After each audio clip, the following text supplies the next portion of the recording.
will say a few words in a moment, just so that NATO TV has. Yes. And then you can say some Yes. words, and then there's a journalist, and we take some questions. Okay, so Prime Minister Jakobsdóttir, Katrín, it's great to have you here in NATO, and Iceland is really a staunch supporter of our alliance, and you are a founding member, and you play an important role for our alliance in many different ways. Your strategic location, your very strong commitment to our core values, but also by actually helping to bind North America and Europe together. All of that is important for us, and it is especially important now when we have the most critical moment for European security in decades, that we make sure that Europe and North America stands together, and we are grateful for the contributions you are making to our shared security, both when it comes to providing support to Ukraine, but also implementing sanctions, and also closing the Icelandic airspace. So I look forward to our meeting, and I really highly value all the contributions you are making to the transatlantic alliance and NATO. So welcome. Thank you, Jens, and thank you for receiving us so late, because we were quite late because of the weather in Iceland. Yeah. So sorry about that. But it was very important that we have this meeting, because the situation, as you so well described, is very different from what it was just a week ago.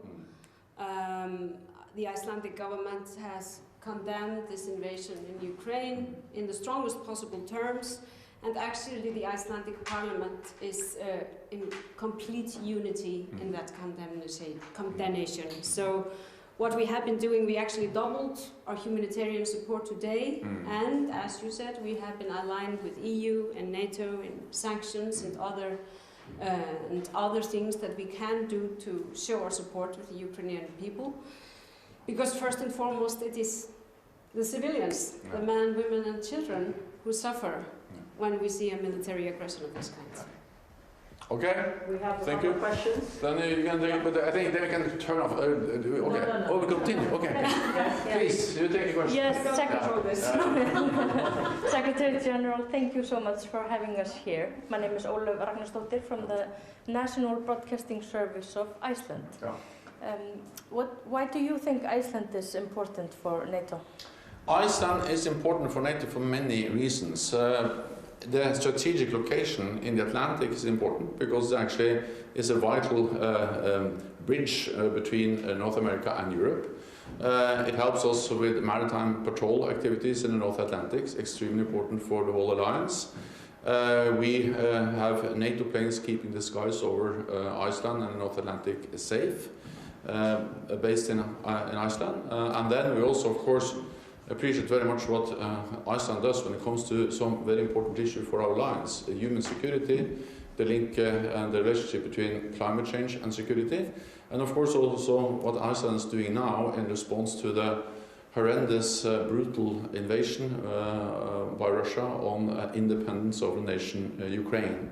And then Iceland has played its part implementing sanctions, closing the airspace, and also providing support to Ukraine, humanitarian support, financial support, supplies. All of that is of great importance.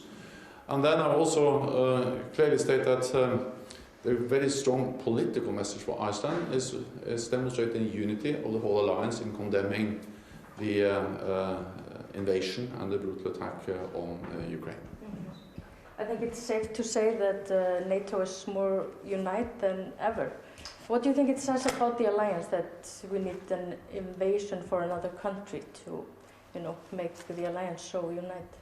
Well, NATO is an alliance of 30 different nations from both sides of the Atlantic, with different history, different geography, and of course there are sometimes differences, but that's also a strength, because despite the differences, we are always able to unite around our core task: to protect each other, to defend each other, and to stand together when we see brutal violation of international law, as we now see in Ukraine.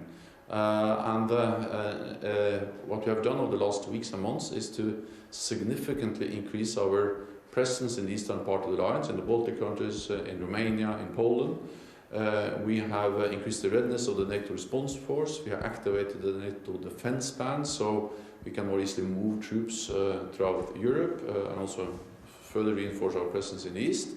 And then NATO allies are also providing significant support to Ukraine. We are not part of the conflict, we will not be part of the conflict. NATO will not be on the ground with forces, soldiers in Ukraine, and will not be in the airspace of Ukraine. But we support the Ukrainian government and we support them with military aid, but also allies also provide humanitarian support and financial support. Thank you so much. Prime Minister, are you hoping that you will discuss with the Secretary General to take further action against Russia?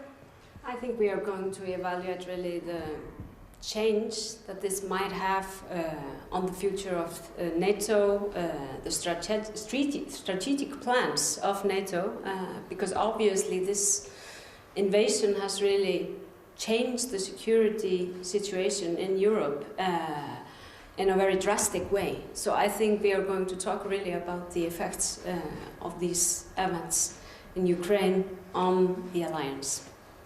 Thank you so much. Okay, thank you. Thank you. Thank you. Then move in there.